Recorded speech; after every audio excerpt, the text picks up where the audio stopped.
নিরামিষ দিনে কি রান্না করবেন ভেবে পাচ্ছেন না?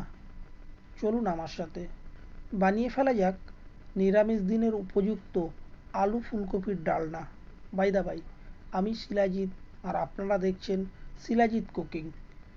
প্রথমে একটা কড়াইতে সর্ষের তেল দিয়ে দিয়েছি। তেলের পরিমাণটা এখানে খুব বেশি রাখতে হবে, তার কারণ আমাদের আলু ফুলকপিগুলোকে ভালো করে ভাজতে হবে এবং ভাজা করেই কিন্তু আমাদের ওদের 90% কুক করে নিতে হবে। আলুগুলোকে মিডিয়াম সাইজের ডাইস করে কেটে নিয়েছি। এবার কড়াই তেলে দিয়ে দিয়েছি, তার সাথে দিয়ে দিলাম সামান্য পরিমাণ নুন। আলুগুলো নেড়ে চেড়ে ভালো করে ভেজে নিতে হবে। দেখুন আলুগুলো লাল হয়ে গেছে, আলুগুলো ভাজা হয়ে গেছে। এবার আলুগুলোকে তুলে নেব, একটা পাত্রে রেখে দেবো তুলে। ওই একই তেলে আমরা ফুলকপিগুলো ছেড়ে দেব। এখানে পুরো ফুলকপিটা একসাথে দিলে হবে না, সেই জন্য দুটো ব্যাচে আলাদা করে দুবার আমি ফুলকপিটাকে ভেজে নেব এবং ফুলকপিটাকেও কিন্তু সুন্দর করে লাল করে ভাজবো এবং এই ভাজাতেই কিন্তু ফুলকপিও 80 থেকে 90% কিন্তু কুক হয়ে যাবে। ফুলকপি ভাজা হয়ে গেছে, প্রথম ব্যাচ ভাজা কমপ্লিট, লাল হয়ে গেছে।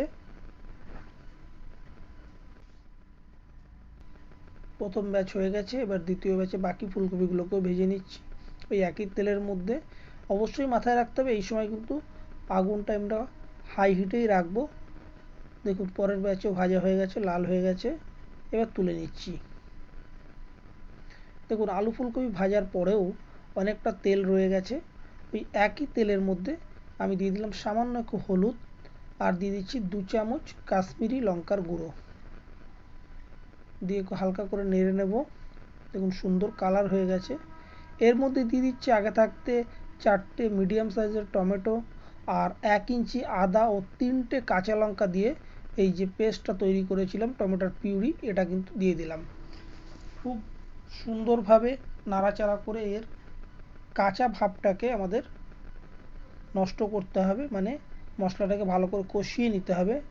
যখন তেল ছেড়ে দেবে সেই অবস্থায় দিয়ে দেবো আমরা পরের আইটেম।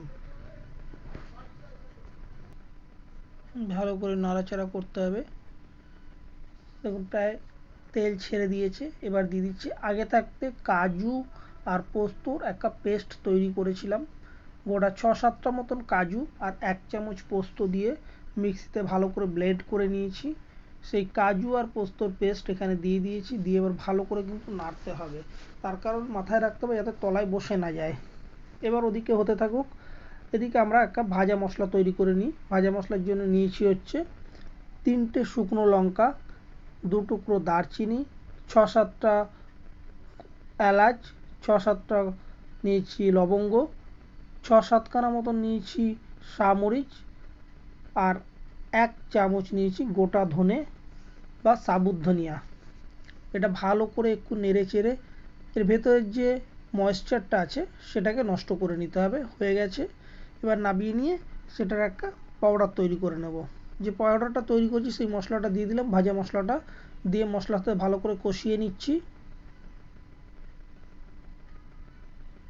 সুন্দর করে কষিয়ে নিতে হবে যতক্ষণ না তেল ছাড়ছে, তেল ছাড়া পর্যন্ত। মশলা থেকে তেল ছেড়ে দেওয়া মানে মশলা খুব ভালোভাবে কষানো হয়েছে, তেল ছেড়ে দিয়েছে। এবার আগে থাকতে যে আলু ফুলকপিগুলো ভেজে রেখেছিলাম সেগুলো দিয়ে দেব। আলু ফুলকপি দেওয়ার পরে 1 মিনিট ভালো করে এটাকে কষিয়ে নেব মশলার সাথে।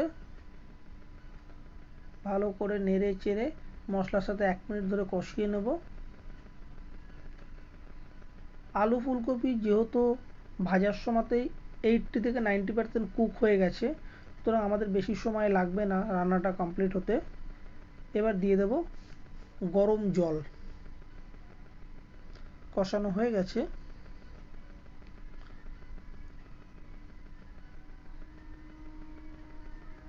জলটা অবশ্যই নিজেদের পরিমাণ বুঝে দেবেন, কারণ আগে থাকতেই কিন্তু আলু ফুলকপি আমাদের 80 থেকে 90% কুক হয়ে গেছে, সুতরাং খুব বেশি সময় কিন্তু আমাদের এখানে সময় লাগবে না রান্নাটা কমপ্লিট করতে।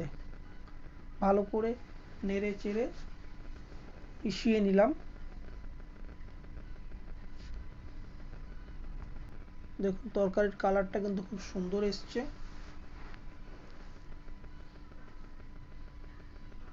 অলরেডি তেল ছেড়ে দিয়েছে, মানে মশলা সম্পূর্ণভাবে কষানো হয়েছে এবং রান্নাটাও হয়ে এসেছে। এবার টেস্ট ব্যালেন্স করার জন্য দিয়ে দিলাম সামান্য পরিমাণ চিনি। এবার নামাবার আগে দেব 1 চামচ ঘি। রান্নাটা কমপ্লিট হয়ে গেছে। যে কোনো নিরামিষ রান্নার ক্ষেত্রে ঘি কিন্তু খুব ভালো ফ্লেভার এবং কালার নিয়ে আসে। দেখুন তৈরি হয়ে গেছে আলু ফুলকপির ডালনা, সম্পূর্ণ নিরামিষ রেসিপি।